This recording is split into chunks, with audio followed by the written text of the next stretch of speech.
Oi pessoal, sejam muito bem-vindos a mais um vídeo do canal e hoje eu vou trazer mais um caso criminal. Então se você gosta desse tipo de conteúdo e desse tipo de informação, já se inscreve para ficar por dentro sempre que sair vídeo novo e também não esquece de deixar o like no final do vídeo se você gostar do conteúdo.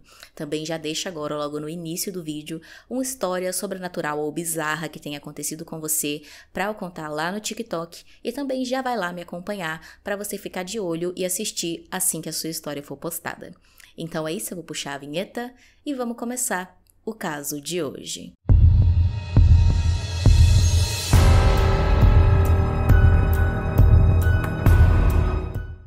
Eduardo dos Santos Lopes tinha 4 anos na época do caso e morava com a sua mãe, Maria Madalena dos Santos, de 36 anos, e o seu pai, Dirceu dos Santos Lopes, de 29 anos, em Perus, São Paulo. O Eduardo era o terceiro dos 5 filhos que o casal tinha, sendo uma menina de 3, o Eduardo de 5, um menino de 6, outro de 7 e outra menina de 14 anos. Ao contrário da maioria das crianças da sua idade, o Eduardo não frequentava a escola e também não tinha amigos. Tanto ele quanto os seus irmãos não eram frequentemente vistos fora de casa, né? Eles estavam sempre ali dentro de casa, junto com a mãe e junto com o pai. E a família tinha uma vida bastante humilde. Eles viviam em uma casa muito pequena que tinha apenas um quarto onde todos eles dormiam. De acordo com vizinhos da família, era nítido que as crianças passavam por algum tipo de violência dentro de casa, porque eles escutavam quase que diariamente vários gritos e choro vindo ali da casa. E não era choro ou gritos normais ali de crianças, né? Era nítido que tinha alguma coisa errada acontecendo. Por conta disso, então, o casal Madalena e Dirceu acabou sendo denunciado para as autoridades e o Conselho Tutelar retirou a guarda dos filhos, levando eles para um abrigo. Eles permaneceram, então, nesse abrigo por 2 anos e durante esses 2 anos, todos os dias, a Madalena foi lá visitar os seus filhos e ela sempre se mostrava muito preocupada, muito amorosa com eles, dizia que sentia muita falta, que queria muito os filhos de volta e ela começou ali, né, a fazer de tudo para conseguir os seus filhos novamente. Vendo todo esse empenho, então, da Maria Madalena, as autoridades começaram a fazer ali, né, visitas, o Conselho Tutelar começou a fazer visitas na casa da família para ver se eles realmente tinham condições de receber os filhos de volta. Nessa época, a Maria Madalena e o Dirceu tinham se separado, eles já não estavam mais morando juntos, e o Dirceu era o único que trabalhava fora, enquanto a Maria Madalena ficava em casa cuidando dos filhos. Então, se ela não tinha o marido para fornecer ali, né, o dinheiro para comprar as coisas para as crianças, ficaria ainda mais difícil de ela conseguir os filhos de volta. Sendo assim, então, ela conseguiu entrar em um acordo com o Dirceu e eles meio que reataram o seu casamento e voltaram a viver juntos. A Maria Madalena disse então para as autoridades ali do Conselho Tutelar que aquelas violências e maus tratos só tinham acontecido antes porque ela e o marido estavam em uma fase muito ruim do relacionamento, que o casamento estava muito abalado e isso acabou refletindo ali nos filhos, mas agora eles estavam muito bem, isso não iria acontecer novamente e ela queria muito os seus filhos de volta. Sendo assim, então, depois de várias visitas e aconselhamentos, o Conselho Tutelar acabou aceitando e devolveu a guarda dos filhos para a família. Porém, mesmo a Maria Madalena tendo dito, né, todas aquelas coisas bonitas sobre o amor que ela sentia pelos filhos, a verdade é que assim que eles voltaram para casa, os maltratos continuaram. Ao que parece, a violência partia das duas partes, tanto da Maria Madalena quanto do Dirceu, mas a Maria Madalena era a que era mais cruel, ela sempre punia os filhos de várias maneiras diferentes, ela passava o dia inteiro gritando, insultando e agredindo eles de várias maneiras. Eu não vou dar detalhes aqui, afinal de contas eram todos muito pequenos e são situações realmente muito fortes, mas para vocês terem apenas um exemplo, a Maria Madalena chegou até mesmo a pegar agulhas e colocar embaixo das unhas dos filhos para que eles sentissem dor. Em 2 de março de 2007, então, pela manhã, a Maria Madalena acordou todos os filhos aos gritos, como ela fazia todas as manhãs. Ela gostava que eles acordassem bem cedo ali, por algum motivo, né? Eles não iam na escola, eram todos muito jovens, mas mesmo assim, por algum motivo, ela queria que todos acordassem cedo. Ela então acordou todos, a maioria deles levantou, porém o Eduardo e um outro irmão dele continuaram ali meio que com preguiça ainda na cama, e a Maria Madalena ficou extremamente irritada com isso. Ela continuou então gritando incansavelmente com os filhos para eles levantarem, até que o Dirceu perdeu a paciência, foi até lá, tirou os filhos da cama pelos cabelos, levou eles para o banheiro e disse que eles iriam passar o dia inteiro de castigo por ter desobedecido. E esse castigo, que era bastante comum de acontecer, era os meninos ficarem de joelhos ali no chão do banheiro, com as mãos para cima, os braços levantados, o dia inteiro, e eles deveriam sustentar aquela posição, porque se eles mudassem ou abaixassem os braços por algum motivo, o castigo ia aumentar ainda mais. Sendo assim, então, o Dirceu depois disso saiu para trabalhar, deixando os meninos lá naquela situação, enquanto a Maria Madalena ficou em casa. As horas se passaram então e na hora do almoço, finalmente a Maria Madalena resolveu tirar os filhos do castigo para que eles comessem. Porém, quando o Eduardo saiu do castigo e se levantou, ele estava com as pernas fracas já de ficar naquela posição de joelhos por várias horas, então ele acabou se desequilibrando e caiu. A Maria Madalena, mais uma vez extremamente sem paciência, pensou que na verdade o Eduardo tinha feito aquilo de propósito porque ele estava fazendo birra. Sendo assim, então, ela começou a bater no menino várias vezes e também socar ele com as próprias mãos. A violência contra o filho foi tão grande que o Eduardo acabou perdendo a consciência com todas essas agressões e só assim, finalmente, a Maria Madalena parou ali de agredir o menino. Ela então, desesperada, achando que ele estava sem vida, ligou para o marido no trabalho, contou o que tinha acontecido, mas ele não deu muita importância e disse que ajudaria ela a resolver aquele problema quando ele chegasse em casa depois do trabalho. A Maria Madalena então desligou o telefone e colocou o Eduardo ali em cima da cama enquanto aguardava o marido. O dia inteiro se passou com o Eduardo na mesma posição, sem recobrar a consciência.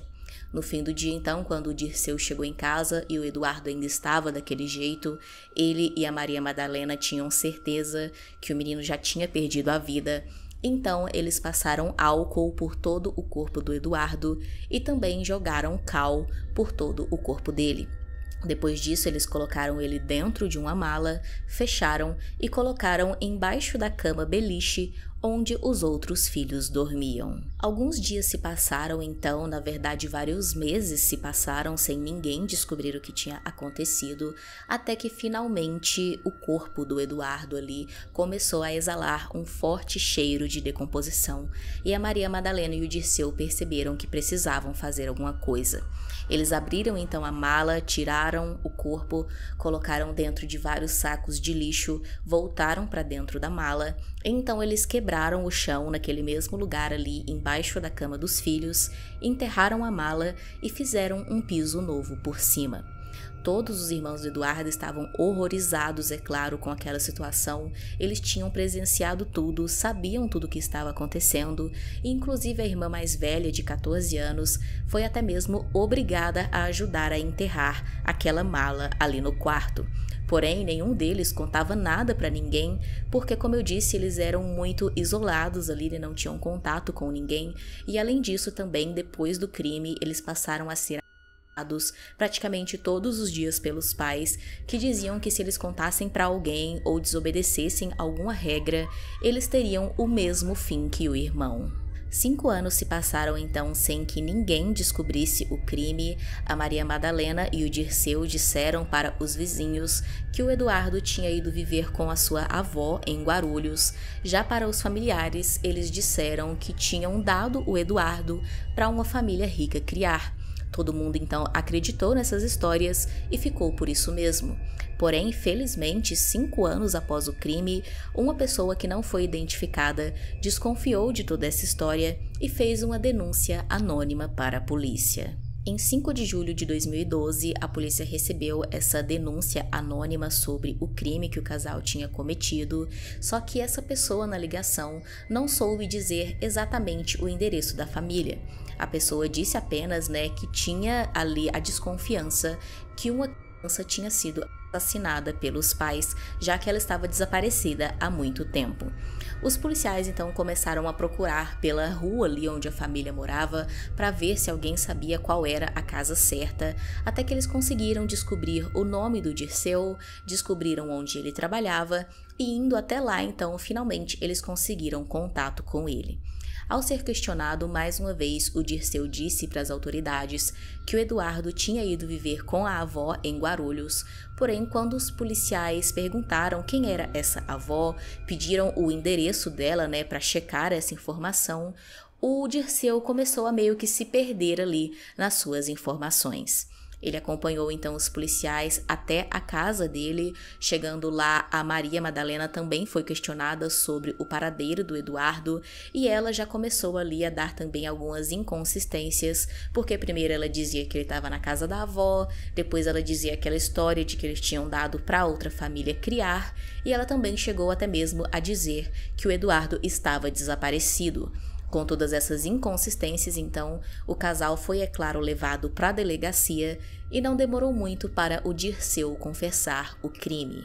Ele confessou tudo o que tinha acontecido naquele dia e jogou ali, toda a culpa para cima da Maria Madalena, dizendo que ele não tinha feito nada, que ele tinha só ajudado a enterrar, mas que quem tinha batido no filho tinha sido a sua esposa.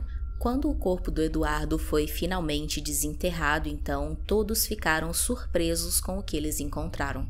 Por conta do cal que tinha sido passado no corpo do menino, ele estava quase que completamente preservado. E por conta disso, então, esse caso ficou conhecido como o caso do garoto mumificado. O estado de preservação era tão alto que ainda foi possível fazer uma autópsia e descobrir exatamente o que aconteceu com o Eduardo no seu último dia de vida. Eles descobriram então que, ao contrário do que a Maria Madalena e o Dirceu pensavam, o Eduardo ainda tinha vida quando ele foi colocado dentro daquela mala. Na verdade, ele estava inconsciente por conta das agressões que ele sofreu, mas ele ainda estava vivo e acabou morrendo por asfixia depois de ser colocado dentro da mala. Ainda foi possível também encontrar vários hematomas e fraturas no corpo do Eduardo, fruto das agressões daquele dia e também de agressões anteriores. Com todas essas provas e também a confissão do marido, a Maria Madalena não tinha mais como negar o seu envolvimento no crime, então ela acabou confessando o crime parcialmente. Isso porque, segundo ela recebeu a ajuda da filha mais velha e também do Dirceu para esconder o corpo. Em seu julgamento, então, a Maria Madalena acabou sendo condenada a 24 anos e 11 meses de prisão por homicídio qualificado, tortura e ocultação de cadáver. O Dirceu, que também confessou o crime, foi condenado a 6 anos e 9 meses de prisão por tortura e ocultação de cadáver. Os outros 3 filhos menores do casal, agora com 8, 11 e 12 anos, foram encaminhados para a casa de uma tia materna, onde vivem até hoje.